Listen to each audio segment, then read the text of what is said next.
Citoyennes, citoyens, bonjour et bienvenue dans ce nouveau dossier de l'espace. La vie sur Terre peut nous sembler banale. Nous la rencontrons au quotidien sous des formes très diverses. Un petit coup d'œil au-delà de notre atmosphère nous montre toutefois à quel point la situation de notre planète est exceptionnelle.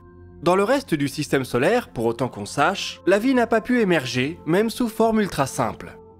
Nous sommes donc le produit de conditions très spécifiques et apparemment plutôt rares.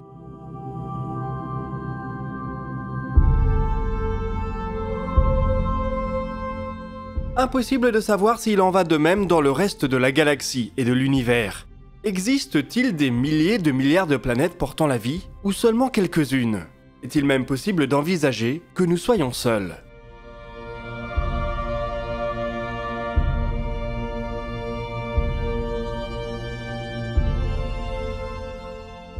Ces questions seront peut-être partiellement élucidées dans les prochaines décennies.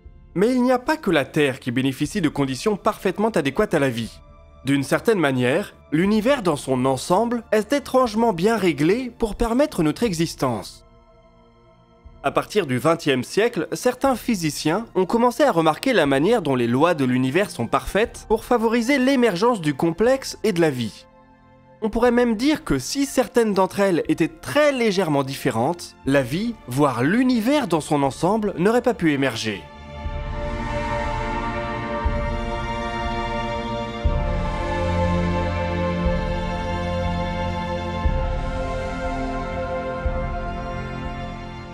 Prenons l'exemple de la gravité, l'interaction dominante à grande échelle. Si on imagine un univers où elle serait beaucoup plus forte, l'expansion de celui-ci n'aurait pas été possible. L'univers se serait effondré peu après le Big Bang, emportant dans sa chute tous les espoirs de voir émerger la vie. Si à l'inverse, la gravité était beaucoup moins forte qu'elle ne l'est dans la réalité, elle n'aurait pas permis à des nuages de gaz de s'effondrer pour former des étoiles. L'univers existerait bel et bien, mais serait complètement vide de toute interaction complexe. Le fait que la gravité ait exactement les propriétés qu'on lui connaît peut donc apparaître comme un heureux hasard, qui rend la formation des galaxies, des étoiles et des planètes possibles une condition essentielle à l'apparition de la vie.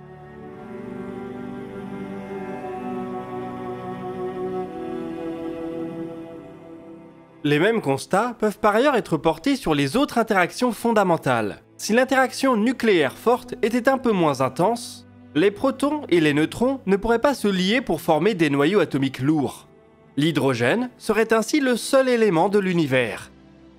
A l'inverse, si cette interaction fondamentale était un peu plus intense, tout l'hydrogène de l'univers aurait été fusionné peu après le Big Bang.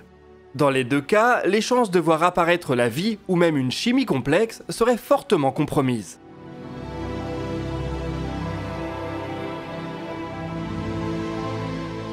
L'univers nous apparaît ainsi comme parfaitement réglé pour permettre l'émergence de la vie. Ce qui a fait beaucoup cogiter les physiciens, les philosophes et les religieux. On peut en effet partir de ce constat pour soutenir diverses hypothèses. L'univers est parfait pour la vie car il est issu d'un créateur. L'univers est parfait pour la vie car nous vivons dans une simulation. L'univers fait partie d'une multitude d'autres univers, un multivers, et seule une infime partie d'entre eux sont capables d'abriter la vie. Il s'agit là de questions auxquelles la physique n'apportera probablement jamais de réponse.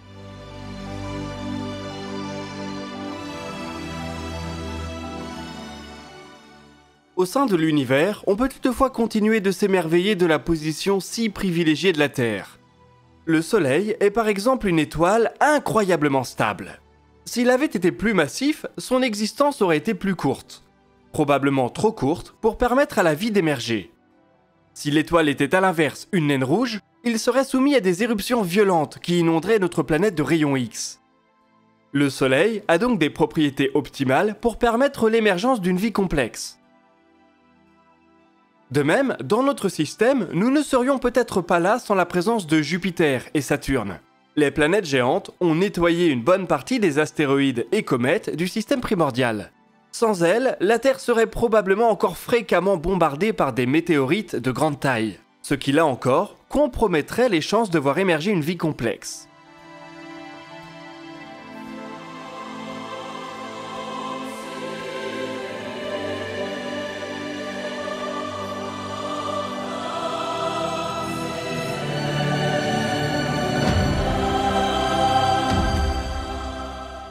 À ça, il faut ajouter le fait que la Lune nous accompagne. Il ne semble pas très fréquent qu'une planète tellurique soit accompagnée d'un grand satellite. Du moins, c'est la conclusion qu'on peut tirer en observant Mercure, Vénus et Mars. Pourtant, la Lune joue un rôle stabilisateur dans l'axe de rotation de la Terre. Celui-ci serait plus chaotique sans notre satellite, apportant une instabilité des conditions de surface qui peuvent empêcher le développement de la vie. La Terre elle-même se situe à la bonne distance du Soleil. Elle possède un champ magnétique et une atmosphère qui n'est ni trop épaisse ni trop fine. Elle a reçu d'importantes quantités d'eau liquide, mais pas suffisamment pour en faire une planète océan. Une chance supplémentaire, car certains chercheurs pensent que les interfaces entre les terres et les océans ont joué un rôle majeur dans l'apparition et le développement de la vie.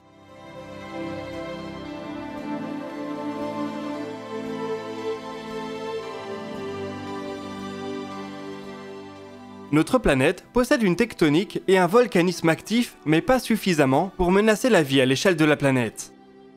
À plus grande échelle, le système solaire se trouve dans une position enviable au sein de la galaxie. Celle-ci possède une densité d'étoiles suffisamment faible pour éviter des collisions dangereuses. La matière est toutefois suffisamment regroupée pour que les explosions de supernovas puissent déclencher la naissance de nouvelles générations d'étoiles. Le Soleil n'est pas trop près du centre galactique, ce qui lui permet d'éviter des supernovas à répétition dans son voisinage. Mais il n'est pas non plus dans une zone complètement vide d'étoiles, ce qui a permis au système solaire et à la Terre de bénéficier d'un apport conséquent en éléments lourds, nécessaires à l'apparition d'une chimie complexe. Si une seule de ces conditions était légèrement différente, cela rendrait peut-être la vie impossible sur Terre. Le développement d'une vie complexe serait en tout cas plus compliqué avec des supernovas fréquentes, un axe de rotation instable ou un volcanisme sans frein.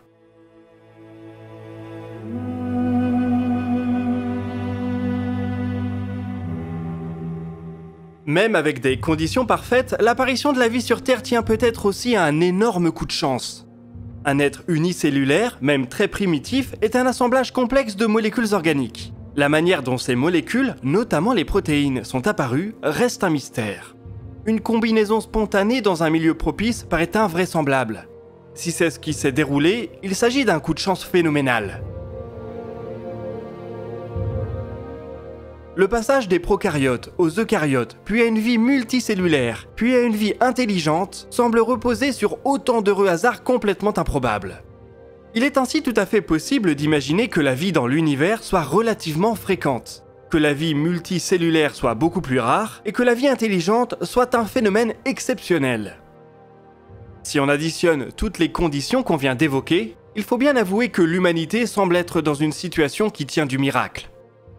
Notre univers possède les bonnes propriétés, notre galaxie fait la bonne taille et a donné naissance à notre étoile qui est très stable. Celle-ci possède les bonnes planètes aux bons endroits, avec des quantités adéquates d'eau et d'éléments lourds. La Terre n'est ni trop chaude, ni trop froide, ni trop irradiée, ni trop volcanique. Son grand satellite la stabilise et son champ magnétique la protège.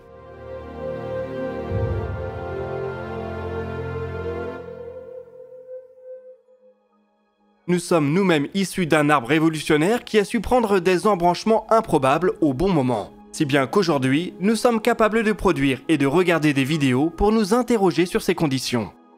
Le fait que nous puissions nous interroger sur cette suite d'heureux hasards découle de ce que le physicien australien Brendan Carter a nommé le principe anthropique. Pour que des observateurs s'interrogent sur l'improbabilité de leur existence, il faut qu'ils se trouvent dans un univers qui permette cette existence. Quel que soit l'univers et les circonstances particulières, des observateurs capables de se poser cette question sont donc forcément dans une position privilégiée.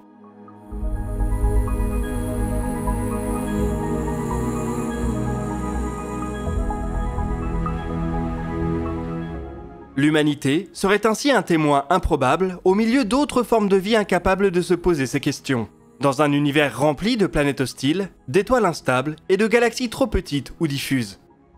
Cet univers lui-même serait miraculeusement stable parmi une multitude d'univers écrasés par la gravité, déchirés par l'énergie noire ou disloqués par leurs interactions atomiques.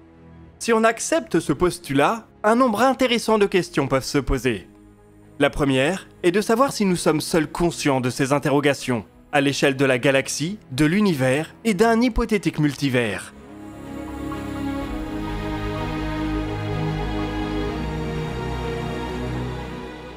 Les tentatives de recherche de vie intelligente n'ont pour le moment rien donné. Il est cependant difficile d'en tirer une conclusion, tant les hypothèses sont nombreuses quant au paradoxe de Fermi. On peut aussi se demander si nous sommes ce qui se fait de mieux en termes de vie consciente de sa condition. Des planètes peuvent-elles être plus habitables que la Terre ? Des univers peuvent-ils posséder des lois plus propices à l'émergence et l'évolution de l'intelligence ? Les chances qu'on ait un jour des réponses à ces questions sont maigres.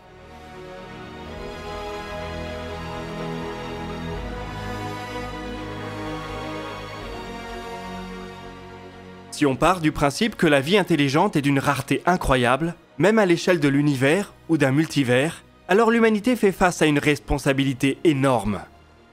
On comprend mieux ceux qui souhaitent faire de notre espèce une espèce multiplanétaire, voire un jour multistellaire et multigalactique.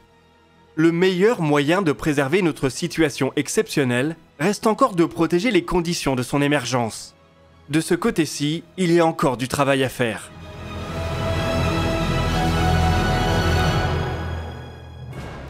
La Terre semble être un joyau extraordinaire au sein de la Voie lactée. Il serait bien dommage de ternir la chance incroyable qu'elle nous a donnée en la rendant moins habitable. Nous voici en tout cas arrivés au bout de cette vidéo. Je vous invite à partager vos remarques et vos questions dans les commentaires. Nous répondrons à certaines d'entre elles dans la vidéo qui sortira le dimanche 27 février à 18 h. Vous pouvez consulter la description pour retrouver des liens vers nos sources, nos réseaux sociaux et nos podcasts. Nous, on se donne rendez-vous la semaine prochaine pour d'autres vidéos sur l'actualité spatiale. Et d'ici là, citoyennes, citoyens, portez-vous bien.